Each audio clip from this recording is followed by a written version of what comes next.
Hey y'all, and welcome back to the full set review of the Universes Beyond Yu-Gi-Oh! Draft set. And this episode we're going to be talking about the red-white cards. Now I'm going to go over the grading system and everything here in a sec, but if you already know all that stuff and don't need to hear it again, feel free to skip to the time code on screen. We're going to go over every card in the set one by one, and we're going to talk about the Yu-Gi-Oh! Cards that inspired each one of those, how we translated them into Magic the Gathering cards, and then we're going to discuss how good those cards are, and when should you pick them in a cube draft. At this point, we have all had a lot of experience with this cube, enough to tell you how and when you should play each of these cards. We're going to use a grading system that goes from A to F. This grading system is only meant to tell you how highly you should pick the cards while drafting.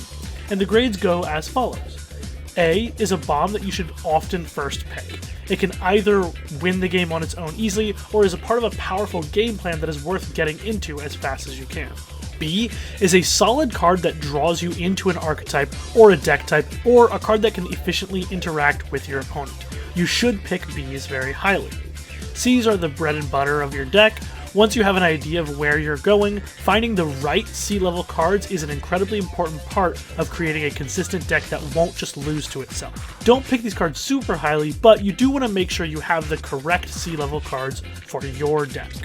D, these are either cards that just don't perform as highly as you want them to, or cards that fit only in very specific deck types. Often these are kind of like C-level cards, but they only go into like one deck, or they're cards with just low overall impact. There is certainly a right time to pick these cards, but it isn't early and it isn't often.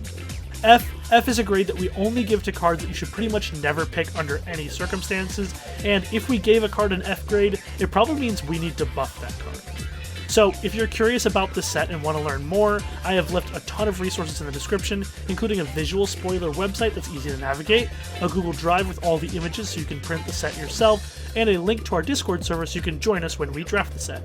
With all that in mind, I hope you all enjoy this series of deep dives into the Yu-Gi-Oh! Universe Beyond draft experience.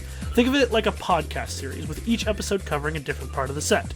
We're going to go over all the two-color pairs first, then each monocolor group, and finally colorless cards. But first, a word from our sponsor, MythAtom.com. MythAtom is an online store focused on products designed around the media we love. From game accessories to jewelry and more, MythAtom uses creativity and understanding to recreate many of the most iconic elements of our favorite nerdy stuff. They sent me some really cool items that you should be able to see on screen right now. I got a really cool MTG Commander deck box with this amazing stained glass look on the green deck box. It's got a nice case and pocket for your commander to show off as well. Yes, my commander's Mathis the Friend Seeker. No, I will not answer any questions about the deck. MythAtom sells other cool deck boxes too, and sleeves and binders and playmats and tokens, I mean, you name it. All your classic gaming items and accessories. But what's even cooler than that is the other item they sent me. This metal Colossus hammer keychain. This thing is gorgeous and looks just like the one from the card art. I'm going to put that on screen right here. It's very sturdy and weighty, and it's just a really well-made piece. They have a ton of others like this too, whether they're keychains, rings, or necklaces. MythAtom has some of the coolest metalwork nerd relics I've ever seen in a shop like this. They also sent me some glamour shots of the Colossus hammer that we can all marvel at right now. Ooh. Ah. So anyway, if you want to get something neat from this store, they gave me a discount code that you can use at checkout. It's not good. All one word, at checkout, to get an extra 10% off your purchase. That's It's Not Good at checkout. Thanks MythAtom for sponsoring this video. Now back to it. So, red-white, this color combination is, as it is in many Magic sets, pretty aggressive. It's focused around the Warriors archetype, but there are definitely going to be a lot of red-white decks that don't really require you to play specifically Warriors. You'll just end up with them because they're the more aggressive cards. Both red and white have stuff that they're doing in other colors that some of these cards can fit into that are not super aggressive, but overall, a deck that is focused on red-white is very likely to be an aggressive attacking deck. So be aware of that as we go through these cards. We'll probably be talking about whether or not the card fits into that deck, or if this is one of the red-white cards that could fit into a different deck. I do think one interesting thing is about the color combinations. It's not true for all of them, but I think a lot of them have like this sort of one card that gives them their vibe. And Mhm. so, for example, blue white is blue eyes white dragon, of course. You have like red eyes for red black, and for this one, I would say even though it's not a red white card, I think it's flame swordsman. Mm. Um, Flame Swordsman is kind of like the vibe giver, I think, for this color combo. Uh, yeah, and I think a lot of the red white stuff that you'll see kind of fits into that niche, let's say. Interesting. See, the first card that comes to my head, and this is because when I played red white, it was a very white heavy deck, so Flame Swordsman wasn't as good in it. Mine is Mhm. Carbonala Warrior, which is also not a red white card. It's a mono white card. Yeah, But those are both it's fusion all it's monsters all like too. That's funny. it's all the stuff around Joey, you know. Yeah, like if we're um, talking like actual yeah. vibes, I get it. I agree. I agree. As far as like mechanically, it depends on whether you're more red or more white. Will really depend change how your deck goes. If you're more white, you're going to be more creature aggressive. If you're more red, then that sort of flame swordsman archetype comes in, and we'll see when we get to the monocolored section what we're talking about here. But yeah, I absolutely agree. So let's see our first card, which I want to point this out. Okay, red white has cards that are built for the warriors archetype and then cards that are built for the other decks. This is what I was trying to point out here. This is a card built for the other decks, not the warriors archetype. So be aware as I talk about it. So Lord of D in Yu-Gi-Oh is 4-star dark spellcaster effect monster with 1200 attack and 1100 defense, and it says neither player can target dragon monsters on the field with card effects. Yeah, this card is like one of the first dragon support cards, of course, played by Kaba in the anime. Pretty strong one at that, but I don't think it was ever really played back in the day because you play this guy and then it just gets run over because in Yu-Gi-Oh you could just attack creatures, you know, next Yeah. I mean, unlike in Magic, because when in Magic he can just sit there and unless you have a removal spell, then you know he just continues to sit there. But in Yu-Gi-Oh he just gets run over the first Yeah. second you look away. There are some modern cards. There are a surprising amount of cards that have tried to make this card playable, and some of them see a little bit of play, but mostly, you know, he's just the guy with the flute, and he does his True. thing. Yeah. The Lord of Dicks, yeah. Lord of D is two red white hybrids for a 2/2 creature human wizard that says dragon spells you cast cost one less to cast, and you and dragons you control have ward 1. So, one thing I want to point out here about the design is it is red white. And you remember I said red white is a warriors thing a lot of the time? Well, this is a hybrid card. And what this card is doing that's kind of funny is that in the set, as we've already seen one of them, there are two dragon archetypes. One is blue white for blue eyes white dragon, one is red black for red eyes black. And this card can go in either of those decks because it is red white hybrid. So I did this on purpose because this is how you could get a card that could go in either a blue white deck or a red black deck and work with both dragon archetypes. That's how it got its mana cost. That's how it got to be a red white card, was to allow it to do that. So I thought that was kind of clever, kind of funny. He is a human wizard. He's not a dragon himself, which is something to be aware of if you're going to put him in a dragon deck. He also isn't doing a ton. Compared to his Yu-Gi-Oh counterpart, the effects are small, but he is a small creature. He's only a 2-cost creature, so it's not huge, but it's reducing the spells by 1, and it's giving you and your dragons ward 1. Small effects, but still useful. Still means that, if you tribute summon or you emerge off of him, you get to pay 3 less mana when you do it because the spell costs 1 less from him, and as you pay the costs, you sacrifice him and it costs 2 less from there. It's interesting, to say the least. It's an interesting card. I don't think it's great. I don't know. What do you think, Aaron? Yeah, it is. It is a very like small card. Sorry, I mean, I can't call the Lord of D small, but I have to. You have to. Yeah, he has some minor abilities, and that's fine, you know. Um, the Ward One is mostly gonna like stop things for 1 or 2 turns. I do agree. I really like that it's like playable in both the red black deck and the white blue deck.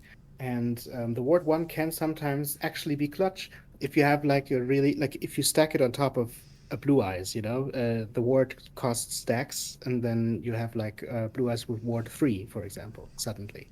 Um, stuff like that. Um, it's decent, but I would say it's also pretty specific, and I'd say it's probably a C or C minus.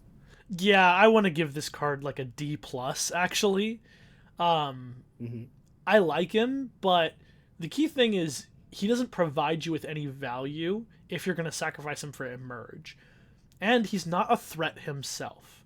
So, most of the time, I think he's going to be worse than other cards you could have played in the spots that you would in a dragon deck. He's still fine in a dragon deck, and like you said, stacking up that ward, it also gives you wards, so your opponent has to pay more mana to target you. That's kind of nice. There's a lot of little things going Hmm. on. This card isn't bad per se, but I think that it's one of those cards that you're like, oh, I'm playing a Dragon's deck, and he comes back around, and you're like, this is probably a better 2-drop for my deck than a different card, and so you pick it. Yeah. But you Oh, you literally will the never one pick one this thing high. Oh, go ahead. one thing I do want to point out is that there are some smaller dragons, which this works very well with. Um, That's the I would thing. That's the one. specifically like to say, I would specifically like to say that we have one dragon in this set that was like uh, very scary and like Curse of Dragon. And if you give that guy Ward 1, it's True. very annoying. Yeah. You So know there are what? some small scenarios where this guy is just I think that's yeah. where you want this Yeah. card. You want this card if you got the deck. It's usually a red black deck that does this. If you got the deck that Yeah. has all the small dragons, and there's enough of them, there are like 2 or 3 small black dragons or medium sized black dragons, and there's like 3 or 4 red dragons that are small that are worth playing. There's like Blackland's Fire Dragon, as we'll see later, is a 4 mana dragon. That's like a 4/3 flying, and this could let you play it on turn 3, curve into all your other dragons, and those have Ward 1 now. I actually think that would be a Yeah. place where you'd want this, but even those decks are going to want to have something broken that they're doing as well. So I think that you don't pick this and then go into that. I think you pick this after you go, oh, I've got a couple of small dragons in my otherwise, important dragon deck. I could probably play Lord of D in this deck. And I think that's where you're at. Still Yeah. D plus for me, though. C minus. C I minus. accept. I accept. All right, next card is Rude Kaiser, which is a 5-star Earth Beast Warrior normal monster that has 1800 attack and 1600 defense. This is one of Kaiba's original guys, you know. Um, and this is another one of these that look at you in the binder and that you would never play. So yeah, Yeah, it's just fun he little guy. looks cool though. He's got cool arm blades. Yeah, he's Let's look got at the the magic one. he's got the fucking axe hands, you know. He fucking axe hands, yeah. Let's look at him in. Also, he reminds me of Renekton from League of Legends. I don't know if you've seen that. He's an The funny alligator thing with is like an arm blade. yeah. He has a mohawk too and stuff. But the the word Kaiser literally just means emperor. So this is just a Yeah, rude emperor. And he's then so mean. I What mean, a okay, mean emperor. yeah. Okay, so in Magic though, and this card has gone through a couple revisions to make him more interesting. But in Magic, he is X, 3, and 2 red white hybrids for a 3/3 creature beast warrior. It has Emerge for X and 3 and a red white hybrid. He's got double strike, and he says when this creature enters, create X/1/1 white warrior creature tokens. So originally, he was just take off the X's and take off the 1/1 creation. And he was too weak. He just didn't fit the power level of our format. And so we added this text, and now I like him a lot because modular or X cost emerge costs are awesome. They're so good. You can sacrifice big creatures and dump extra mana into it and get paid off for doing that. If I sacrifice a 5 cost for this and then pay the red white hybrid, I get 2 tokens. 1 mana, sacrifice my 5 cost, get 2 tokens and my Rude Kaiser. I'm a huge fan of this card because of how flexible it ends up being in the early and late game. And then if I'm playing my aggro deck, right, and I'm on turn 7 and I'm so close to beating them, I just need to chip in for a couple more damage, I can just dump a bunch of mana into this, get a 3/3 double strike and a bunch of 1/1s. I love this card. I'm over the moon about it. I love picking it. I love playing it. The Warriors deck is underpicked. People don't play it enough. It's really strong, and this card is such a good top end in that deck. Oh yeah, I can see it. It's also just a little bit like hard to see sometimes where you want to be with red white warriors. But I do agree, like with that emerge cost, you can also just go over the moon and say, okay, I'm gonna sacrifice the biggest thing you've ever seen and reduce the cost by like 8. Mm-hmm. Yeah. Right? And then if you have more Yeah. mana just lying around, just also dump the extra mana in. Like, it's crazy. Mm-hmm.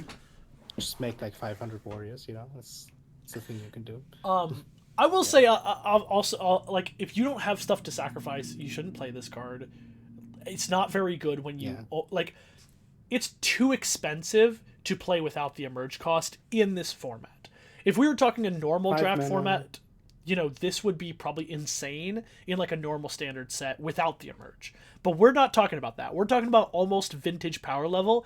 So if I'm playing this card, I gotta have stuff to sacrifice that makes it worth it. And even then, I'm not like doing an insane play. I need to have already put pressure on my opponent for it to feel worth it. But I do think the payoff is absolutely there, especially if you have cards that make going wide really good, stuff that pumps your whole team, stuff that pays you off for attacking with a bunch of creatures, which does exist in red white, so it's very good in those scenarios. I'm talking this up a whole lot, but the grade I'm going to give it is going to be kind of middle of the road. I just like it a lot. I think it's really, really good, but it's not like giving you an early explosive play, right? If I play this really early in the game by sacrificing a 2 or 3 drop, I'm not usually getting much out of it. I'm getting either no tokens or 1 token in those scenarios, and that's not amazing, right? That's not incredible. So, unlike some of the other cards you could cheat out early, like a Monarch maybe, which is doing a lot, like hitting the board and doing a lot on board, this one is really not doing stuff in the mid and early game. So,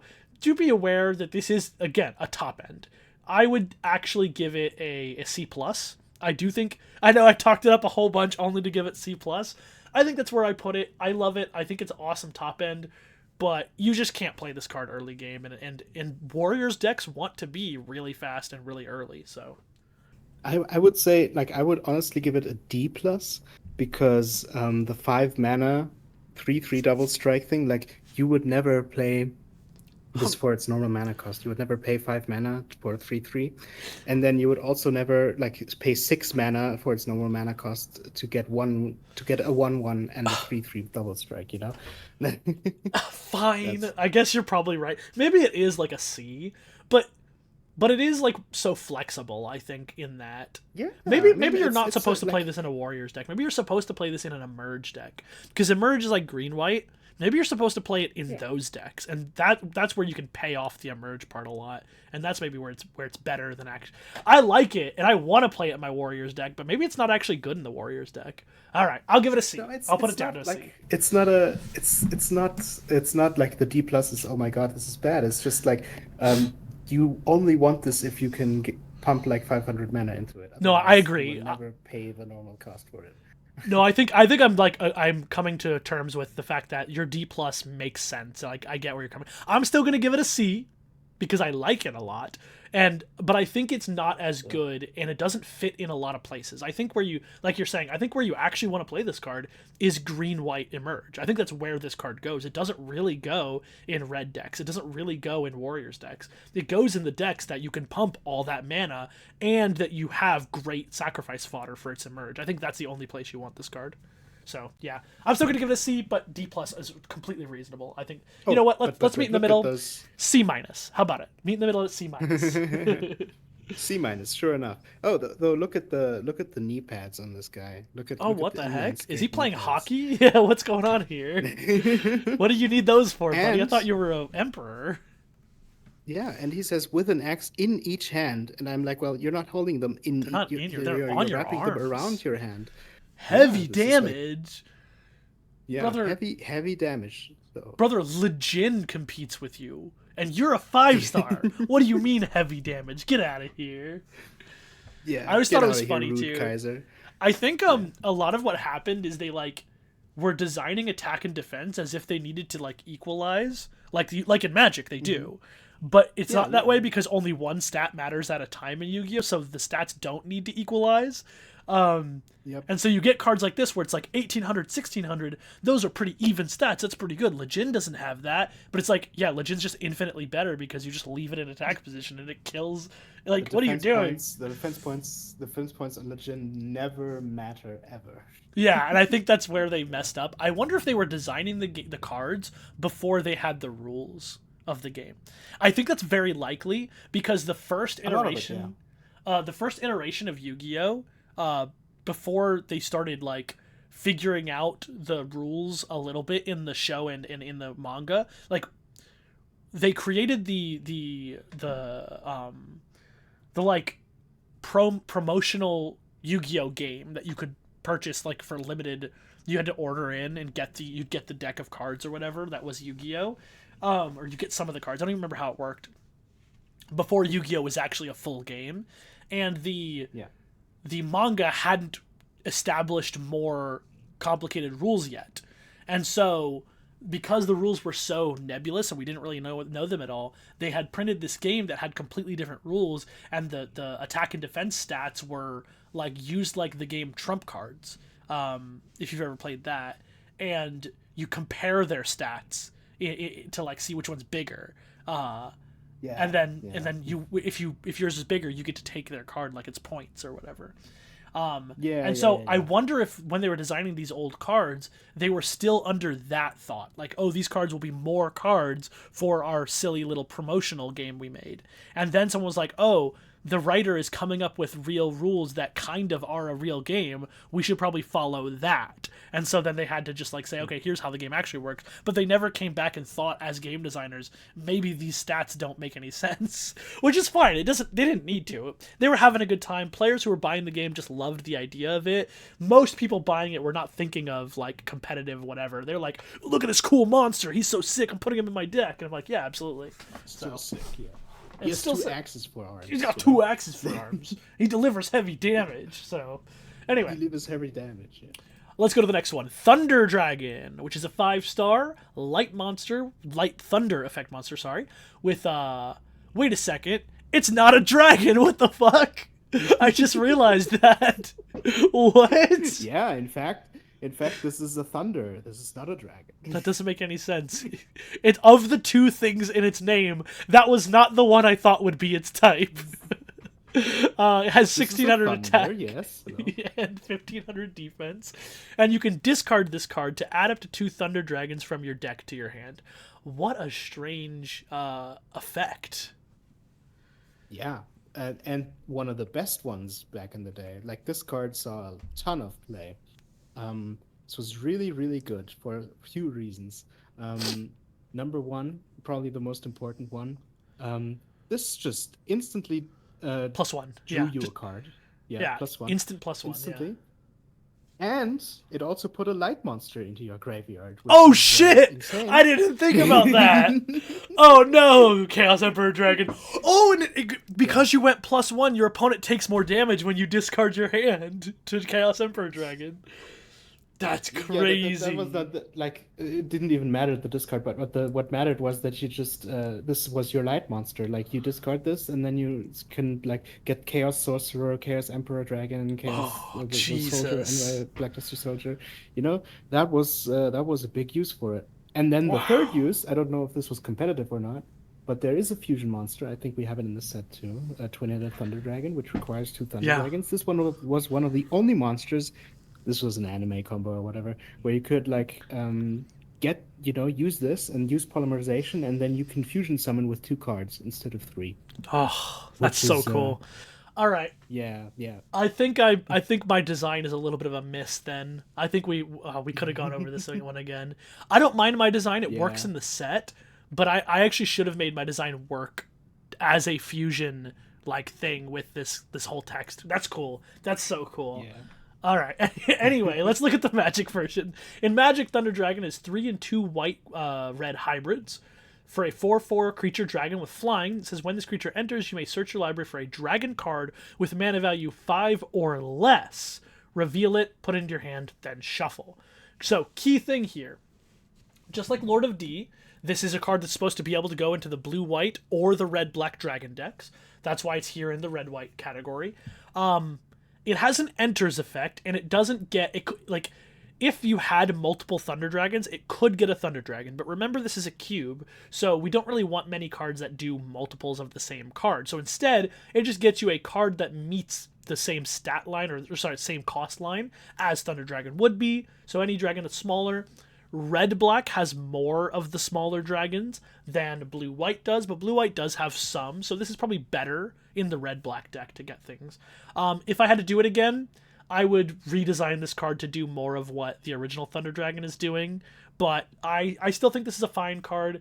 It is 5 mana, right? You're not getting around paying 5 mana for this card, really, unless you cheat it, and you're not going to want to cheat this card. It's not worth cheating this into play. So that's something to be aware of for sure, that it is a 5 mana 4/4 flying that does draw you a card. So that's good if you have a dragon Not to go just get. anything, but not just any card. It's interesting because like this does fulfill the fusion requirement of the original thing a bit, in that you summon this and you fetch a dragon, and now you could fuse 2 dragons for a fusion monster that requires that.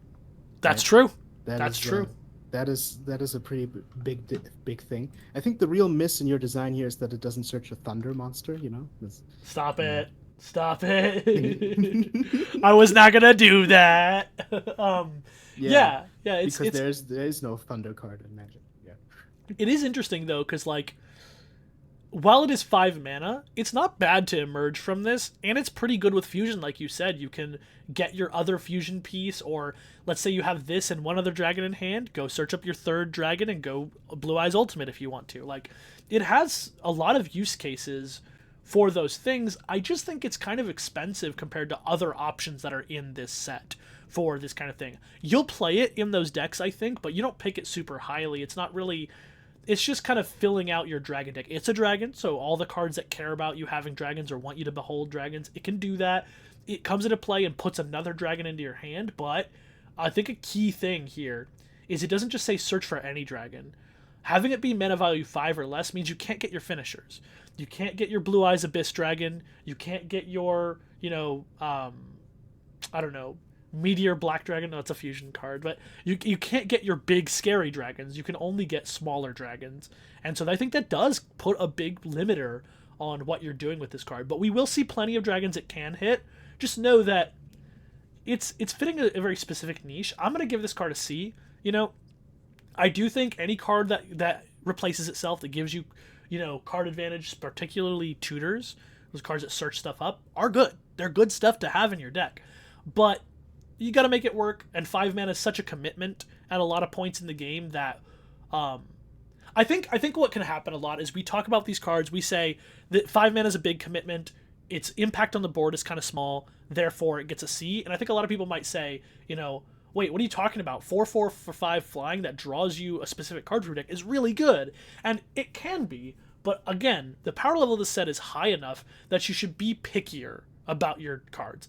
Thunder Dragon will absolutely play well in a lot of scenarios. There will be times when you're like, both board states are empty, I pay 5 mana for 4/4 flying, which is a good threat, and get another card. That's amazing. There are going to be times when that happens. But there are going to be other times when your opponent puts something into play on turn 2 that if you don't answer it, you lose the game pretty fast. This doesn't happen all the time or every game, but a lot of decks have the capacity to do this. And so, a card like this that can only really be useful at 5 mana a lot of the time is asking more of your deck. You need other things going on. So when you pick this, it's usually if you've already set up a deck that can either put something crazy into play early or answer the decks that do that. And this is something you play later in the game to make sure you have value.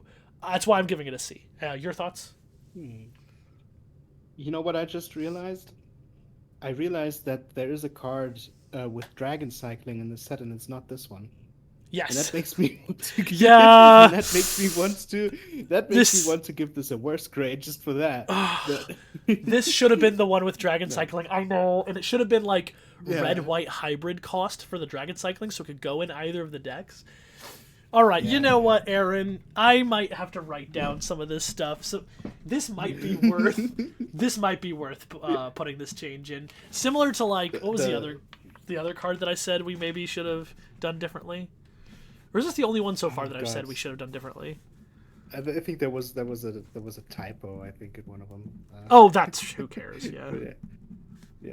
Thunder Uh, oh, I'll remember Dragon. later. I'll Yeah. remember later. All right, I'm gonna keep a list of the cards that maybe actually should be different, just Hmm. because it could be worth actually updating them as one final little mini update for the Yeah, set. I just think it's just very funny for like dragon cycling and thunder dragon in particular. Well, I agree. Yeah, Like I think for the most part, yeah, obviously we could nitpick and fine tune the set forever, but I think for the most yeah, part, most of the cards in the set, I don't feel the need to do that. I'm like, yes, this could yeah, be yeah, better, this could be changed, this could be more balanced, but I don't want to spend that much time on it anymore. I like to yeah, move on and do more projects, and but when I see a card like this where yeah. I feel like I missed the mark, where I could have done something that really made it feel better, I want to write that down, and maybe Mhm. those are the things that get changed. Is like, this really could have been more faithful, more interesting, and more of in line Yeah. with that. I think this card could have dragon cycling. If it does, then Blackland's Fire Dragon, the one that does have it, might Hmm. change to not have dragon Yeah. cycling and do something slightly different. So we'll see. I mean, fair, but yeah. As a card for gameplay things, I think I like it as like a solid C, honestly. Like, Hmm. I'm almost always happy playing this um in a like also in those fusion decks. In the fusion decks, this is really good. Yeah, If you have some way to flicker this is really good. If you have some way to like um you know uh mess with it somehow, it becomes a pretty good card advantage engine. I've seen people like blink this a bunch of times, and that was really good. Um, one time I saw someone, use 1,000 as restrict to trigger it every turn. Uh, okay. and yeah, you get stuff like that, which is nice. There are I'd give it a solid changelings. C. Yeah, there are changelings in the set too, that if you run out of smaller dragons to get, you could just get your changelings out of your deck too, if those matter for your set or for your deck. Yeah, I do think yeah. this card definitely has a place in a lot of decks. Just there are very few times where you're picking this really highly to make your deck tick. Usually you're picking this later on. And it's like, oh, this isn't a bad card. This is a pretty good card to put in my deck. But it's when you've already got stuff going on. So yeah, C as well. C as well. All right, next Oh, but card. one thing, fun Oh, thing is, fun thing is, if this does get dragon cycling, it means you can do the Chaos Emperor Dragon thing where you exile the white yes. card because yeah. Yes, actually, I do feel like it Yeah. should be able to do that. Anyway, let's go ahead and check up our next card. It's going to be Copy Knight. Copy Knight is a continuous trap card that says when a level 4 or lower warrior type monster is normal summoned to your side of the field, special summon this card as a normal monster with the same name and level as the normal summoned monster. Warrior type light, attack 0/0, attack and defense 0. This card is also still a trap. Okay, so I'm pretty sure. Ah, damn. I confused this with another card that sometimes I'm pretty sure this is a Yusei card, so from like the 5Ds era. Um, maybe I'm confusing it with Reinforced Truth. I don't know, but the thing with it is, this was of course never played. Yeah, As this you can card's see, the horrible. entire purpose, the purpose for it is, oh, I have another level guy. I have another level 4 guy. It doesn't have any stats, but I can use it for synchro summoning, XC Yeah. summoning, stuff like that. That was the purpose. Was never used for that. So I feel like, taking it here and making it into a card. Sure, why not? And the card we made is Copy Knight, which is 1 red white for an enchantment with flash. It says whenever this or another warrior you control enters, you may have this become a copy of target warrior you control, except it gains this ability and is an enchantment in addition to its other types. So the spirit of the original card is there, but because we're playing Magic, it couldn't be a 0/0, and I actually wanted it to copy the stats, so this would be a higher power level card. Because remember, in Magic, you gotta pay mana for your cards, right? It's not just a free card. And so I loved the idea of a card that would copy warriors. That would be the idea. So that's what this is here. It is, you play it, it immediately is going to be a copy of one of your warriors if you have one. And anytime you play a new warrior, you can have it become that instead if it's a better warrior. I have not played this card very much. It is probably the biggest flaw here is that it costs 3 mana, and a lot of warriors are cheap, are like 1 and 2 mana. So copying a 2-drop for your 3-mana spell is usually not that good, unless it's like a really crazy 2-drop that you'd be okay with paying 3 mana for. There are definitely warriors you would be 100% down to copy with this spell, so it's not like you wouldn't, but you gotta have the specific super-powered warriors for this to be worth your time. Otherwise, you're copying stuff that costs less than it, and that's pretty bad. Your thoughts? Yeah, and you can't copy Obelisk because it kills itself. True. Yeah, true. Yeah. Can't copy a legendary thing. Yeah. For the card itself, I think the dream is that you copy like Flame Swordsman. Yeah. Wait, is Flame Swordsman legendary though? Is it? Hold on, let's pull it up. Now that's the other thing. Like a lot of the things that you might want to copy are then legendary. So they're legendary, yeah. I feel like either you'd have to change this in order to allow that, or we would accept that this card is pretty much a D. Yeah. I'm thinking that might be part of the issue here is that it doesn't let you copy some of the stuff you definitely want to. I need to double check and see if Carbonala Warrior is legendary. There was a time when I made all of my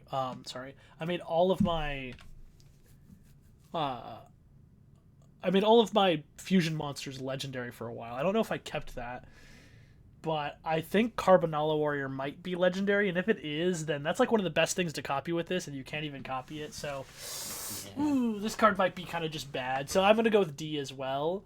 I mean, you could put it in your Warriors deck if all the stars align and you have some of the really powerful warriors that maybe a little bit higher mana cost that you'd want to turn this into.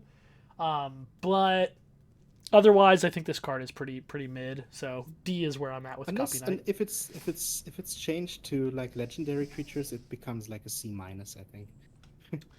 Yeah, I wonder if that's worth doing. I'll write it down, but I don't know that that's gonna happen. But I'll write it down as like a thing to look at Copy Knight and consider. There's also another way to take this. We could just make it cost 2 mana instead of 3. That's another option. So something to think about. True. Okay. True. Yeah. Because actually, a clone that clones only your own creatures costs usually 3 mana. So this can also only copy your own creatures, but it can only copy your warriors. Now, it can update what it's copying, and also something interesting about this card is you can play it proactively. I can play this when I have no warriors in play, and it doesn't go away. It just stays there, and it waits until I do play a warrior. So, that's interesting. Oh, that is true.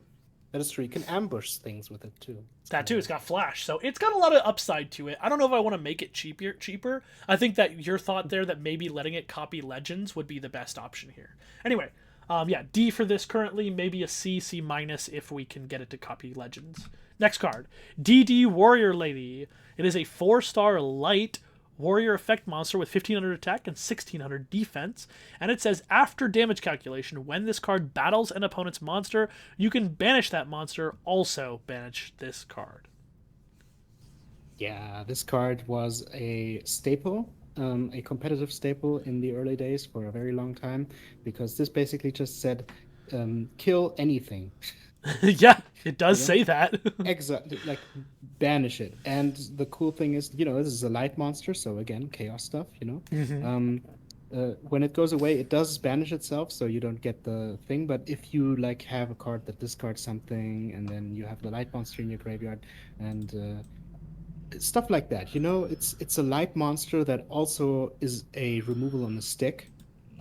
So that is why it was very good. I think it was like limited at some point. Wow. I mean, it seems like a really strong card in general, yeah.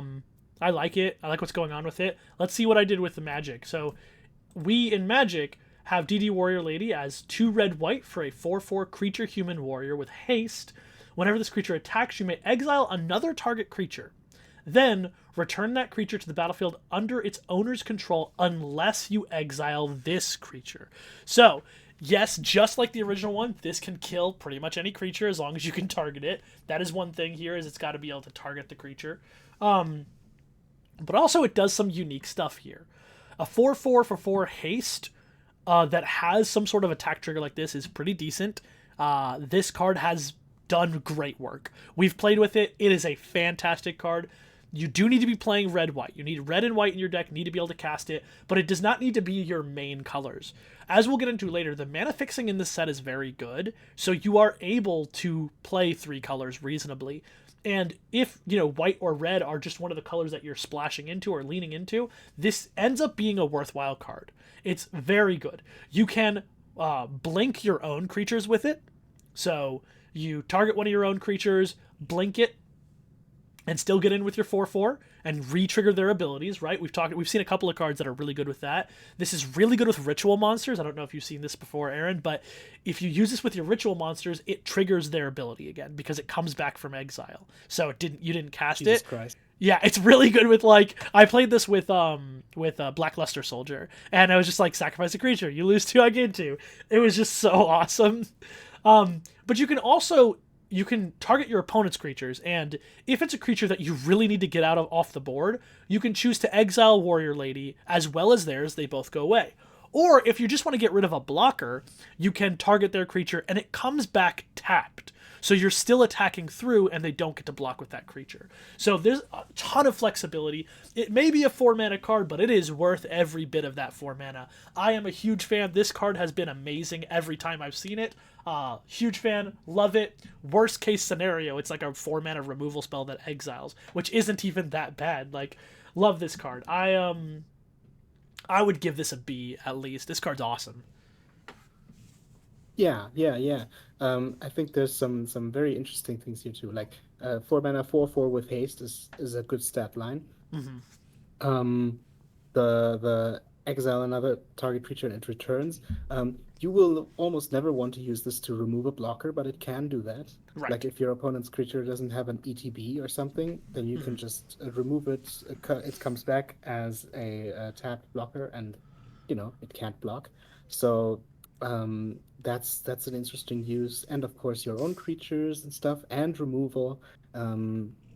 Yeah, honestly, this is one of those cards that I think goes above a B, because this can also single-handedly win you games. Because if your opponent has a big creature that you can't get around, this can, worst case scenario, even just get rid of that, or keep it unable from blocking, and you can get through and stuff. Yeah. There is no situation where this card doesn't do something and is useful, and it also has haste, so it can just get in and do the thing. So Yeah. for me, this is Also, honestly an A. it kills tokens too without having to kill itself. So that's another thing as well. Is when you target a token, you don't have to exile Warrior Lady to kill the token permanently. Yeah, you know what? Yeah. I'm gonna give this an A minus. This is crazy. This card's so good. A minus, 100%, 100%. I love it. The reason I'm giving it an A minus is because when you're behind, this is keeping you at the same parity that you were at before a lot of the time. So it's not incredible when you're behind. And also, if your opponent just has removal at instant speed, you don't get anything out of this. They kill it before it attacks. But that's not. These are just things to be aware of about its small weaknesses. Yeah. It is still an A minus because this card, I would be happy first picking this. I want you to know that. That's how good this card is. If anyone has any doubts who's watching this right now, they're like, I don't understand. How is this one so much better than, one of the other cards we've talked about before, like Vampire Lord? You just have to play to know some of this stuff. This card is so good. It's an A minus for me. Very small scenarios where it's bad. Your opponent really needs to have removal for it. And this is probably one of the few creatures that you'd be happy to copy with Copy Knight. Yeah, I'd love copying this as Copy Knight. Absolutely. Yeah. All right. Let's check out this next card. We've got Gaia the Fierce Knight, which is 7-star Earth Warrior normal monster with 2300 attack and 2100 defense. What are your thoughts? My thoughts are he's a knight whose horse travels faster than the wind, and his battle charge is a force to be reckoned with. I'm saying. Yeah, but this is like one of the first 7-star monsters ever printed, of course. And it was also not played, of course. But everyone knows this because this is Yugi's I'm not Dark Magician, but I am Dark Magician. It's the guy who comes out before Dark Magician and then is the fodder so that Dark Magician makes a grand entrance and stuff. So true. But yeah. But Gaia the Fierce Knight got some, got a lot of versions.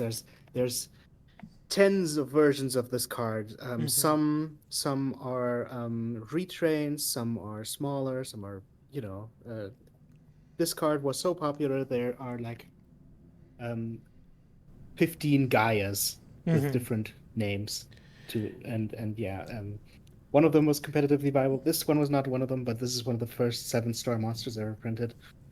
Yep, And and this is yeah, sorry. you can translate it like super well into Magic with some abilities, which I'm Oh yeah, and cool thing about sure Gaia to show. is it's one of those cards that just like Dark Magician, just like Blue Eyes White Dragon, they're so popular because of the anime. That's why they even have retrains. That's why they even got archetypes around them. It was because everyone saw the anime, read the manga, were like, these are so cool. And so, Konami's like, yeah, we should make cards that let you play those because people like them. So let's see what the Yeah, Magic one looks like. and this Oh, yeah, sorry, go sure. ahead. No, no, uh, I just wanted to say that the thing about Gaia, for example, is that he has like he could have so many cool abilities, but in Yu-Gi-Oh he doesn't have any. But you can translate that really well into Magic. So yeah, yeah, go ahead. Guy the Fierce Knight in Magic is 5 red white for a 5/5 creature human warrior with Emerge for 5 and a white red hybrid. He has Vigilance, First Strike, and Haste.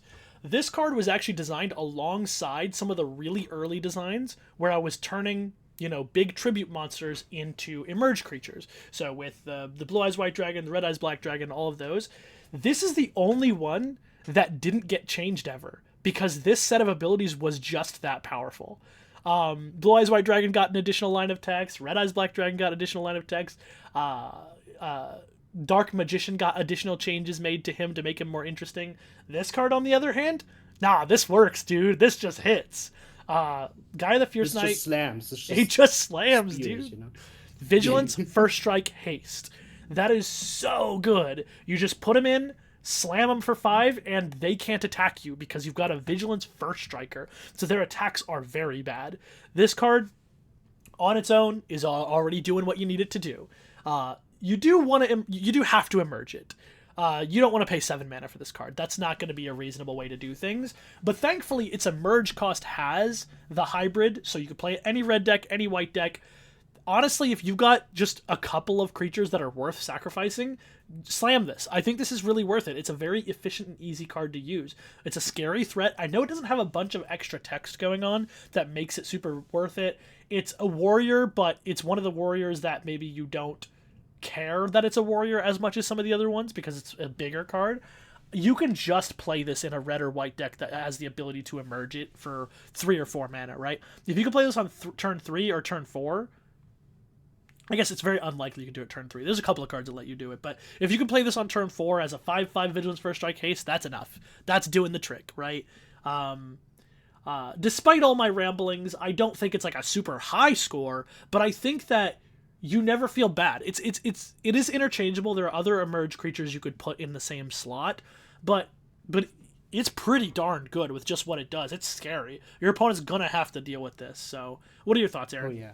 I I love that like if there is a creature that can just have keyword soup on it and be Yeah. good, it's Gaia because like it's so simple. Like with Dark Magician, of course, we needed some extra ability. With Blue Eyes White Dragon, we needed a little bit of an extra ability. With Gaia the Fierce Knight, we just need Guy runs fast, strikes with spear, boom, boom, shakalaka, Die. you know?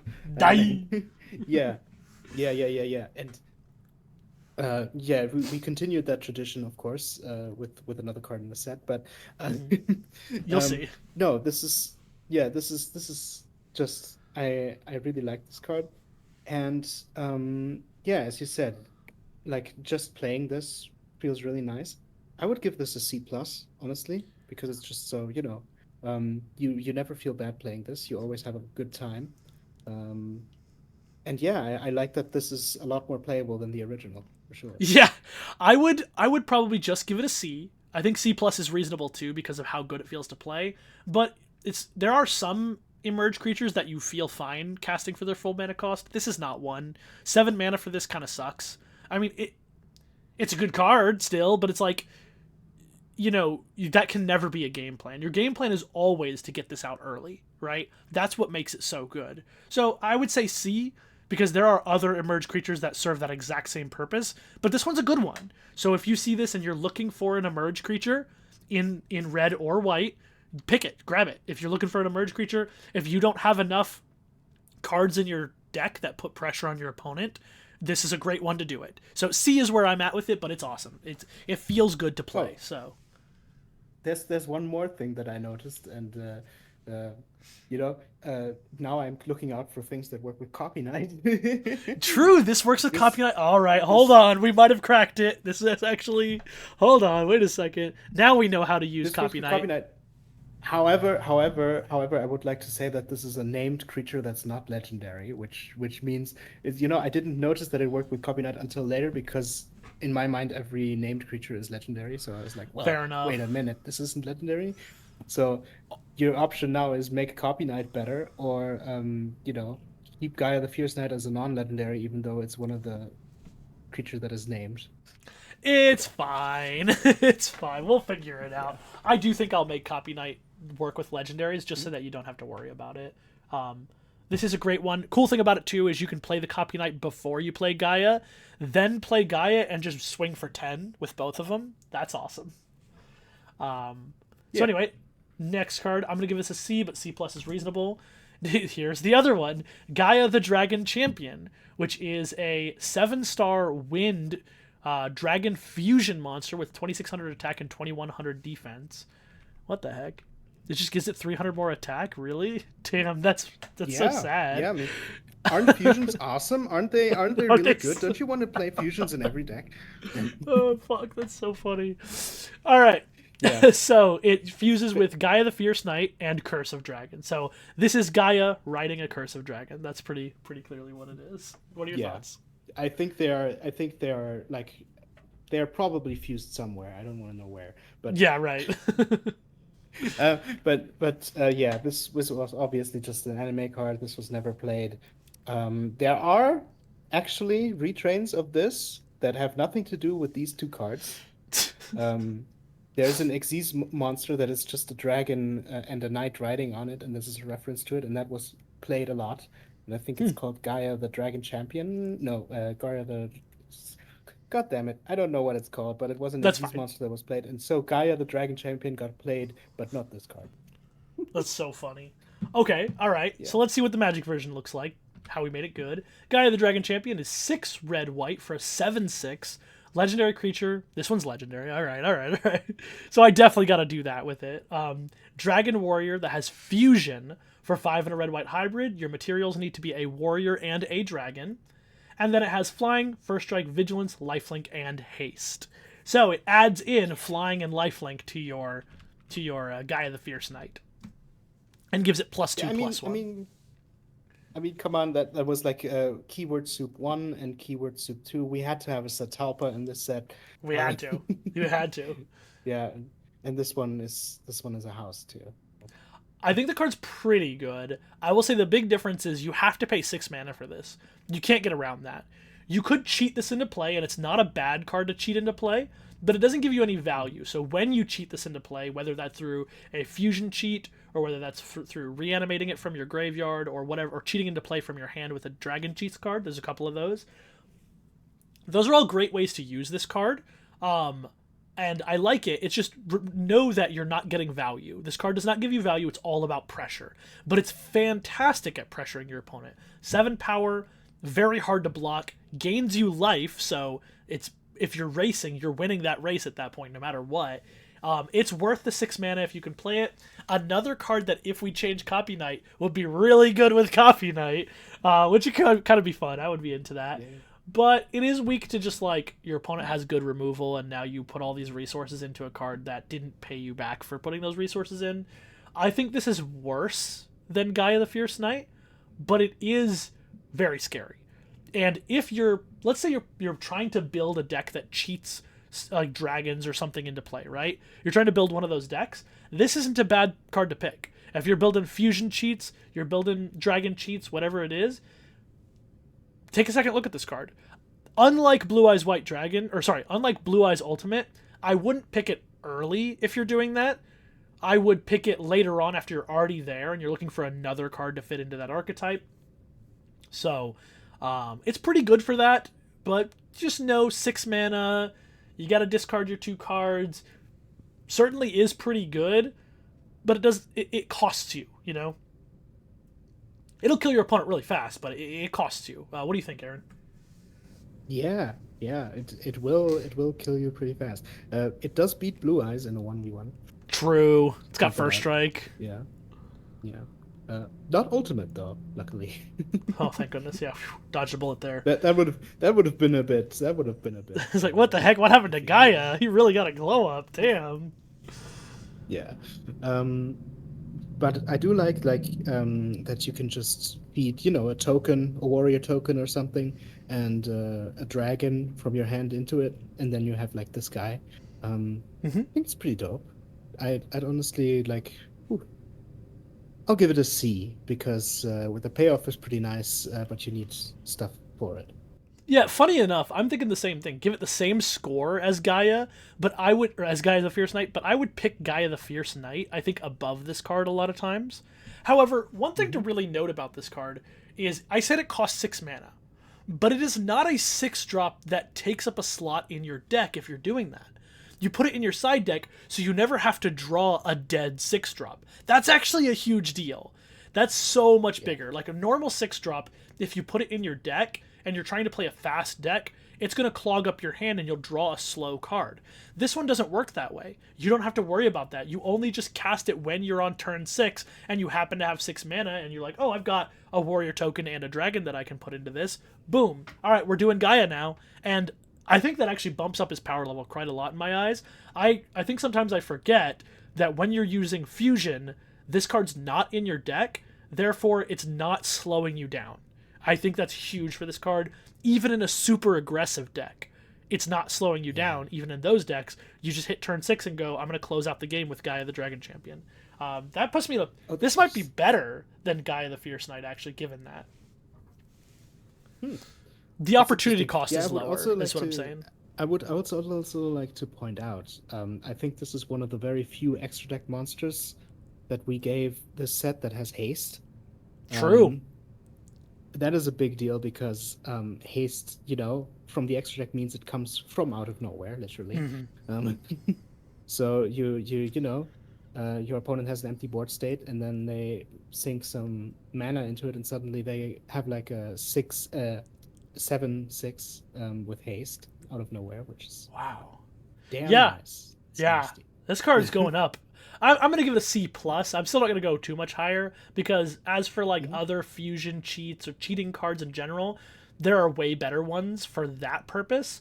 But I actually think just casting this for its fusion cost is really good. The opportunity cost is very low.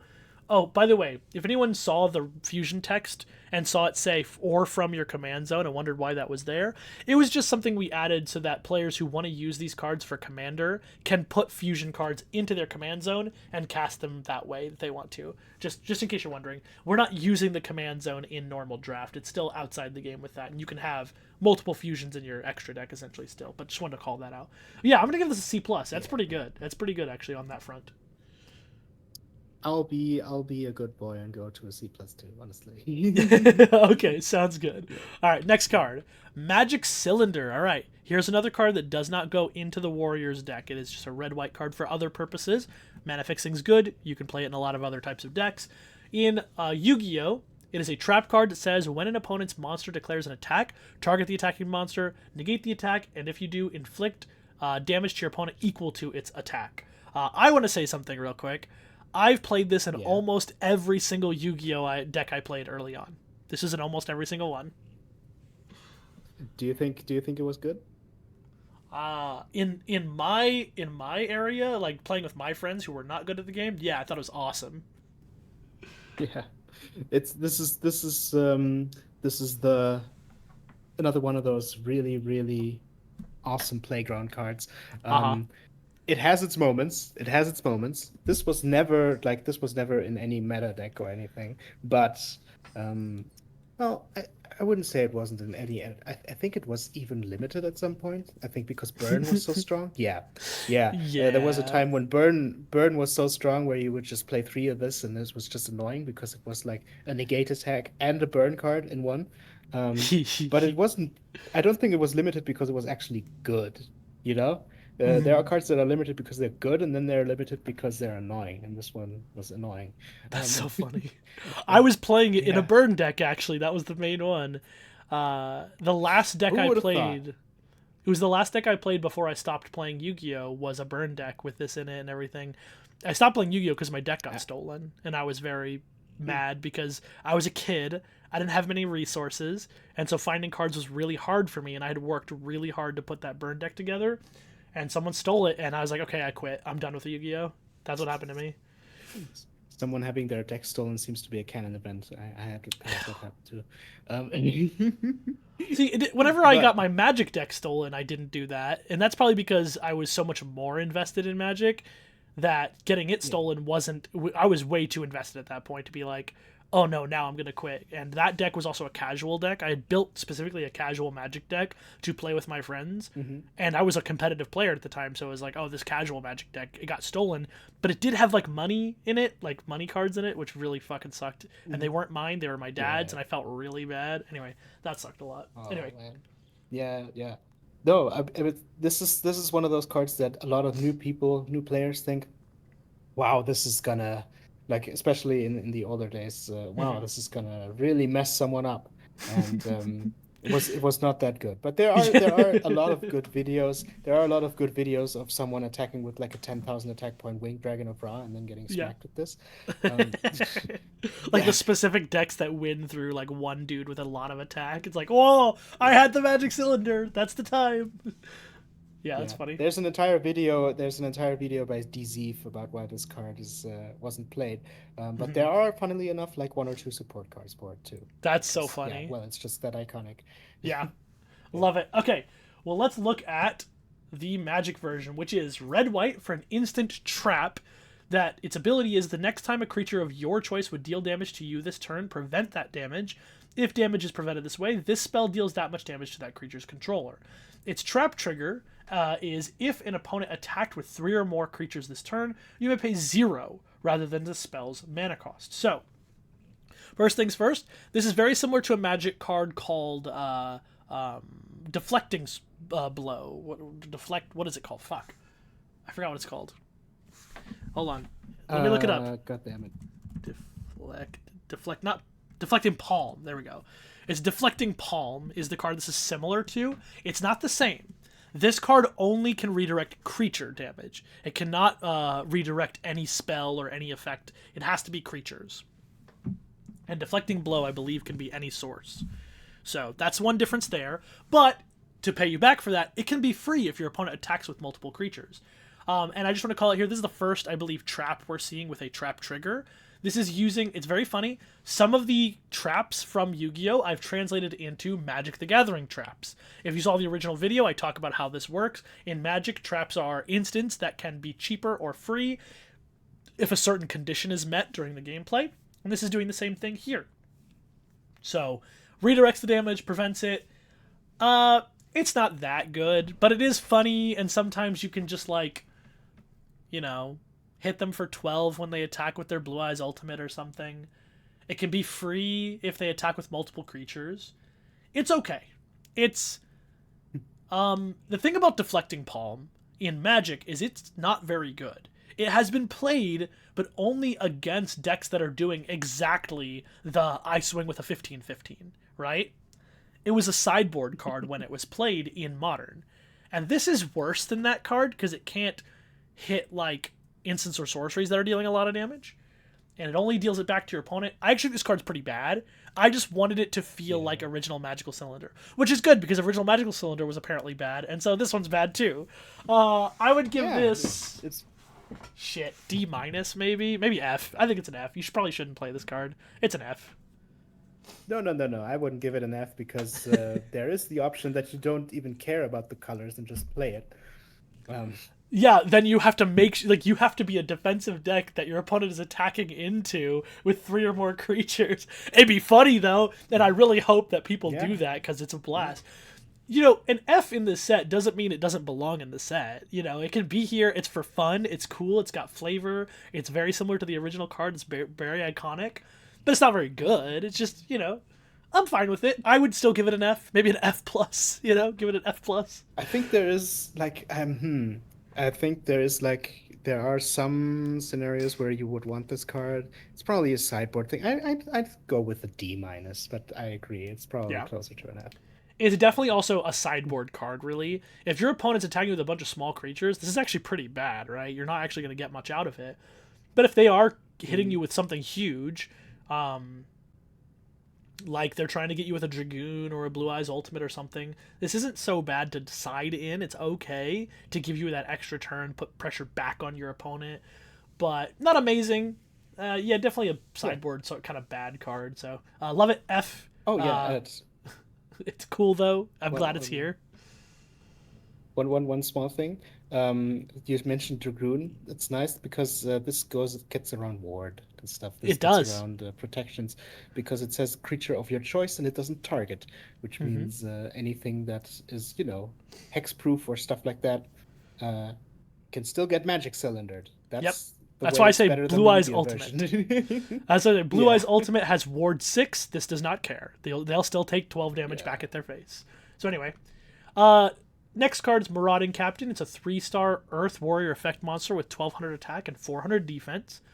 Your opponent cannot target warrior monsters for attacks, except this one. So it protects all your other warriors. They have to attack this guy. And when this card is normal summoned, you can special summon one level 4 or lower monster from your hand. God, what the fuck? Okay. The text reads insane to me, by the way. In what way? Just that you get to special summon something for free, like a level 4. I know it's a level 4 or lower Yeah, monster, but it's like, yeah, this guy was actually pretty decent. Um, I don't. Uh, I remember this card being decent. I don't know if it was actually like heavily played or anything, but there mhm. is like this one of the first cards. So first of all, this card is on Reinforcement of the Army, one of the most played warrior support cards of all time. So that's where you recognize them. But also, this card had the text, one of the first texts that allowed you to make a little lock, like a little Mm. attack lock. If you have Two two marauding marauding captains, captains, yeah. yeah, then your opponent cannot attack. And this is there are a few cards in Yu-Gi-Oh that do this, and it's about as good as the gravity bind thing, but uh, this is a thing that existed, and that there are multiple ways to annoy your opponent. You have marauding Hmm. captain, you have the gravity bind thing, you have every monster that says this ever in the game, and but the special summoning thing was actually really useful, and I think it was played for yeah, just for extending, having a guy and then getting another guy lets you do some uh, plays, synchro plays, Xyz Mhm. plays, whatever else. Seems good. Let's see Decent it little in guy, Magic. but very iconic. Yeah. In Magic, Marauding Captain is 1 red white for a 3/1 creature human warrior that says other warriors you control have Ward 1. And when this creature enters, if you cast it, put a warrior card from your hand with mana value 4 or less onto the battlefield. So, pretty nice translation. Since you don't attack creatures, I chose to give it sort of a different protection for your warriors of giving them Ward 1. Not a crazy amount, but just protects them a little bit more from removal. And the enters effect is very similar to the normal summon effect. Um, I find this card to be interesting. When I've played with this card, you expect it, if you're a Magic player and you see this effect, you expect this to be kind of insane, right? Because the tempo is out of this world. I get, a 3/1 with protecting my other dudes, and I get a 4-drop or maybe lower, sometimes it'll be lower, along with it. But, to be honest, the card just plays decently. Like, it is decent. It's not a bad card. It's actually a pretty good card in a lot of ways. But you have to have a warrior, so you can only put into warriors with it, not just any creature, which is different than the original Marauding Captain.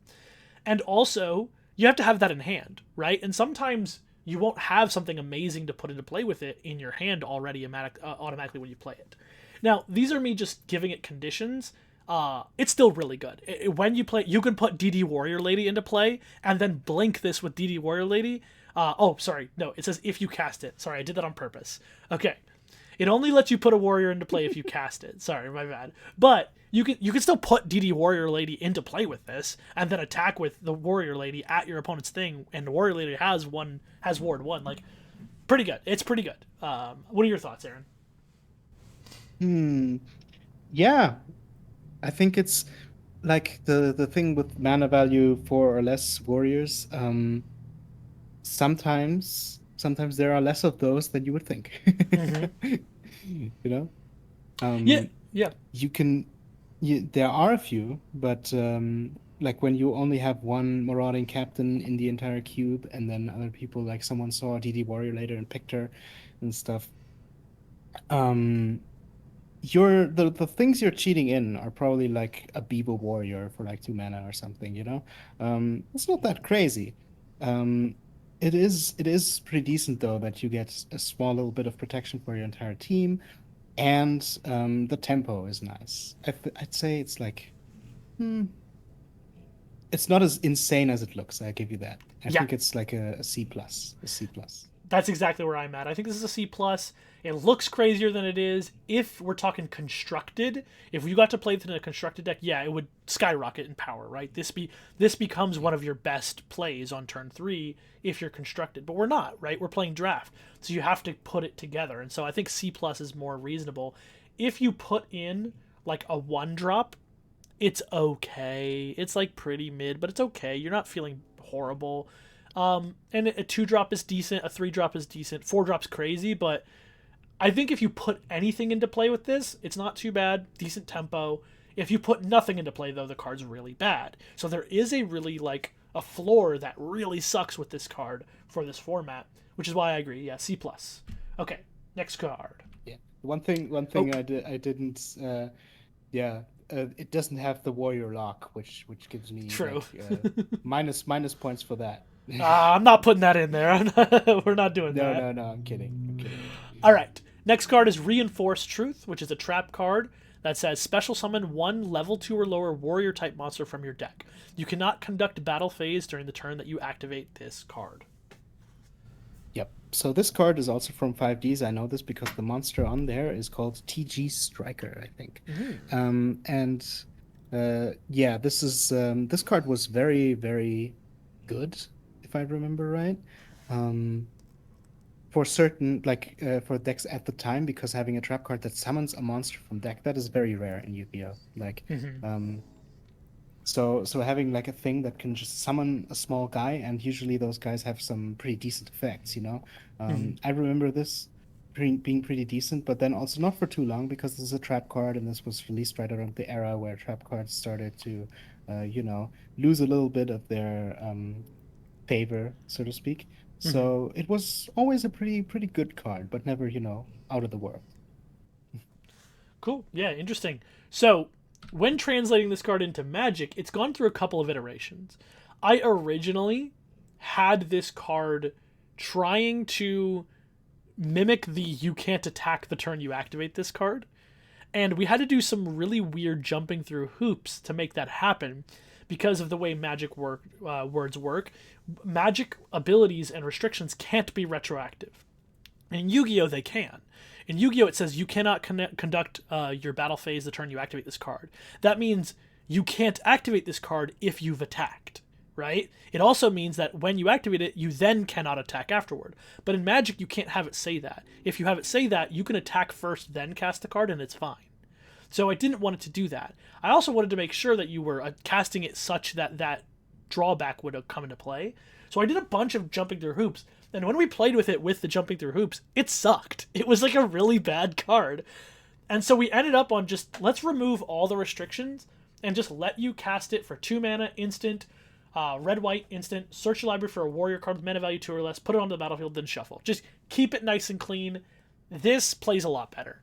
It's not even crazy. It's just this can be any of your 2-drop warriors. Hooray! Which is great. Like, it's good to do that, Yeah. but it's not like you're getting a mana advantage. You're not getting card advantage. It is a tutor, and it does put it right into play, but it's pretty restrictive on what you can get with it. So I like it where it's at. What are your thoughts, Aaron? Yeah, yeah. I do like it where it's at. I don't think it's necessarily something, you would This is like a super late card. It's Yeah. pillar, I think, C Yeah. minus ish. But I do Hmm. think like if that Edison set that I might pick up on with some others at some point, we'll probably reprint this card because Yeah. this is, of course, very very very nice in the synchro era. Yeah, absolutely. Yeah. I agree. C minus, right? It's nice because it serves as another copy of any of your two drops. If you have a really good two drop in your deck that you want to be able to put into play really easily, this will let you do that, and that's cool. Like that's nice. But it's just a little bit of a flexibility. You still gotta have red white on turn 2 for it to be worth it. It being an instant is cool because if you have like a 2/3 for 2, you could ambush block one of their 2/2s or something. That's nice to be able to do. But all the upsides are very minimal. The ceiling on this is very low. The floor is also low, but I would say C minus as well. All right, next card. Another Monarch. Let's go. Oh, Thestalos, the Firestorm Monarch, which is a 6-star fire pyro effect monster with 2400 attack and 1000 defense. It says if this card is tribute summoned, discard one random card from your opponent's hand. Then, if it was a monster card, inflict damage to your opponent equal to its original level times 100. Thoughts? yeah. Okay. So this was, of course, one of the original monarchs. This was one of the ones that was least powerful. Mm-hmm. You had like stuff like Mobius and especially like the best one was Caius by far, Mm-hmm. which came a bit later. You had Mobius and all those. Ryza, of course. Thestalos was the one that's like, it's all right. I don't think it ever saw much play. I don't think the Prog Mm-hmm. Monarch decks really played it. Um, because it's also like, yeah, it's a random card for one. For two, damage times 100. Like if you discard a 4-star monster, they lose 400 life points. Yippee. Ooh, You know? yeah. It's like, what are you Yeah. doing? That's not burn damage, you know? It's this is probably one of the weakest original monarchs. Mm-hmm. I think if I recall this correctly, I might be mistaken, might be a different one. Um I'm probably mistaken, yeah. There are monarchs that were like used in weird wacky combos. This was not one of them. Yeah. Yeah. So in Magic, Thestalos is 4 red white for a 5/4 legendary creature monarch shaman. It has Emerge for 3 in a red white, and then it has First Strike. And when Thestalos enters, if you cast it, you may discard a card. That's different. We're not making them discard a card. We're discarding a card, and it's not at random. We choose it. When you do, this creature deals damage to any target equal to the discarded card's mana value. So, unlike original Thestalos, this is not like going +1, or I guess technically because it's tribute summon, it's not +1, but it's not making them discard a card. They're not losing value in that way, but it's using that same sort of discard a card and then based on the card discarded dealing damage, that vibe, but giving you control over it. So you get to discard a card, and based on how big the card is you discarded, you can either kill one of their creatures, or let's say you discard, oh, I don't know, like a 10 mana card, whatever cards those are in the set, and deal 10 damage to your opponent's face. Never heard. Yeah, who knows what those are. That's great. That's a great use for this card. So this is a cool card. I would say the biggest thing about Thestalos is he costs you a lot. If you're emerging him, you got to sacrifice a creature, and when he enters, you still got to discard a card too to get his value. So the cost is pretty substantial on getting things out of this card. But he is a 5/4 first strike, and first strike is probably one of the most powerful keyword abilities in Magic, just because it gives you a creature that cannot be hurt in battle, essentially, right? You attack, if your creature is like a 5/4 first strike here, you attack or block with it, your opponent's creature needs to have 6 or more toughness for this to be able to, for them to even be battling properly, right? So very, very good. First strike is crazy. Do not underestimate how good first strike is. Part of why Gaia the Fierce Knight was so good. But you do got to be able to have stuff to discard. Now, you don't have to discard something big with him, but you do have to discard something with mana value. Discarding a land won't get you anything. So even if it's like something that's a 2-drop and you just shock another creature, that can be worth it, right? That can absolutely be worth it if you're going to use him as removal. Otherwise, he also has the very high upside of discarding like a 10-drop and just annihilating your opponent on the spot. So cool, very high upside, but also the downside of him costing so many different things can be a real big deal for him. So, what are your thoughts, Aaron? Yeah, I agree that the high cost, especially I think the Monarch change that we did that made sure that their effects can be used even if they aren't emerged was especially important for this guy. Yeah, yeah, Because there were times where you just you play this guy and then you need to sacrifice a thing, discard a thing, and then you're down two cards just to catch up. It's not yeah. good. um uh One thing I am a little bit sad about is that the lifelink on him got swapped out with Delg's first strike, I think. I'm Actually, not it sure was how that how it's meant to. Delg and Thestalos both had lifelink, which I didn't realize for a while. Yeah, So, and I wanted them all to have I'm a different sad. keyword. Yeah, I'm sad that Thestalos lost the lifelink because being able to lightning helix was really really good with the cost you were sinking into it. You Yeah. you discarded like a big thing and then you swung for a big life. I actually really like that. I still think it's good. Um, but yeah, the I remember what could have been. Yeah, yeah. And I totally understand. uh, I totally understand. I had to give them yeah. their abilities based on their color combinations. So, Hmm. lifelink is. And I was trying to match their color combinations. I didn't do it perfectly everywhere, but yeah, for him, This is a first lightning strike. helix guy. Come Yeah, on. I get it, but red has first strike, white has first strike, but red doesn't have Yeah. lifelink and white does. And honestly, it was fine. Lifelink was great on this card. First strike is a more powerful ability in general in a vacuum, but lifelink Yeah. on this card was pretty good. I agree. But anyway, as the card is, it's a hard one to grade here because it while it doesn't require you to play huge cards to nug your opponent for 10 damage, you want to. Like, you're going to want to be able to have the option of, oh, does Thestalos just kill my opponent right now? Because that can happen sometimes where you're just like, you're playing a pretty normal game of Magic, you get your opponent down to 8 or something like that, and then you draw Thestalos, and you're like, oh, I have an 8 drop in my hand that I was going to emerge, but instead, I'll just play Thestalos, discard it, kill you.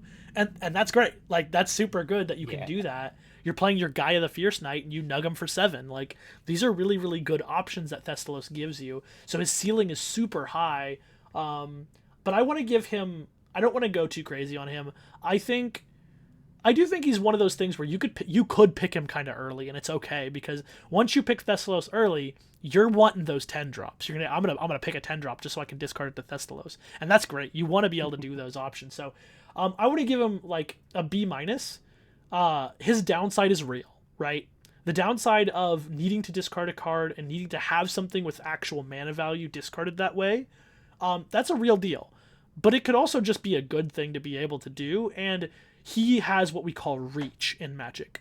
Not the keyword ability reach, but like the ability to end the game when the board stalls. He has that ability, and that's super important for a lot of decks to have, particularly a red white deck that's attacking, right? So I want to give him a B Yeah. minus, I I think. think I think I want to give him a C, honestly, because yeah, Yeah, while he has that thing, um, I still think like there is a lot of cost into it. I am very happy that you can just play him for 6 mana and do the thing.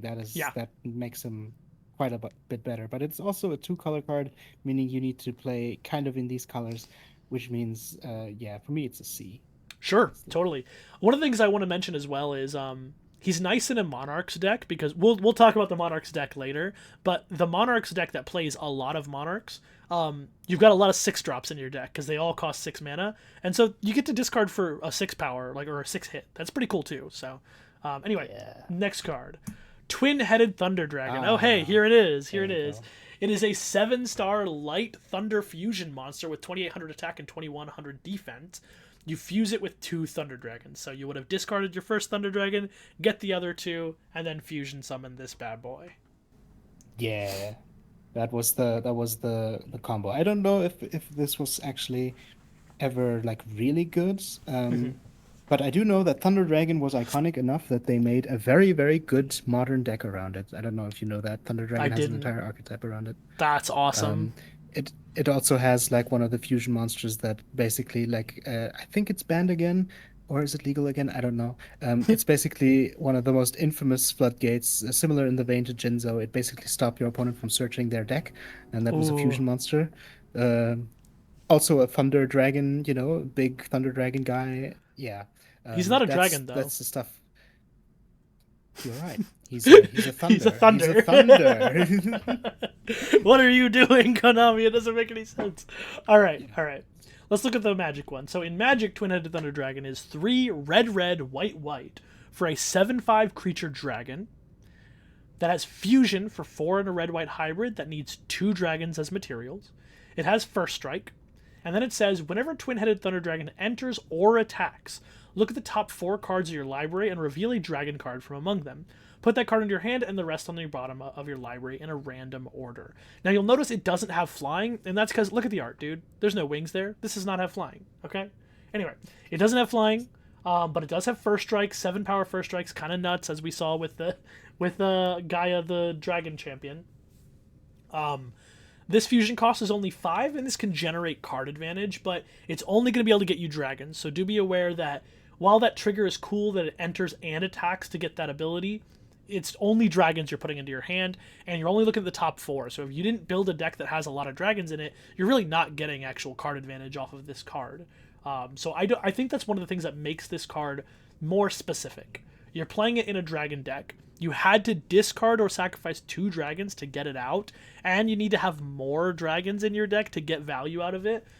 I think you're not going to cheat this into play with fusion cheat cards, as we'll see in blue red. You're not going to use those on this card. I think that's the key thing to know here, where you might with a lot of the other fusion cards. It kind of puts this lower on my grade, but I've seen a lot of people play it, and it's not a bad card when they do. So, what are your thoughts, Aaron? Yeah. Yeah, it's a nice card advantage engine, and I always love cards that just keep the action going, Mm-hmm. But you do need a little bit of a critical mass. I do find it funny though that this fusion monster that we made searches your deck while the Yu-Gi-Oh! Thunder Dragon Fusion prevents everyone from searching their deck. So That's it's true. cute. I mean, to be fair, it's not searching. It's like looking at the top. Is that Yeah. called excavate or whatever? Is that how Yu-Gi-Oh words it? Colossus would still say no. Oh, right, right, right. Yeah. Fair enough. I'm Yeah. gonna give this card a C minus. I think it really wants you to have so many dragons to be getting value. 7/5 first strike's good though for 5 mana. That's pretty solid. You just need to Yeah. have a lot I of do the like stuff. I think like it's really nice that Thunder Dragon does do the thing. If you play it and then you fetch a dragon, you can make this pretty Yeah. easily. This does fetch shapeshifters and stuff. Hmm. I would give it like a. I know we've given out a lot of C's and stuff, but it's a C plus for me. It's normal. You're Um, supposed to give out a so lot of C's. yeah, That's supposed to be the most common grade typically. yeah.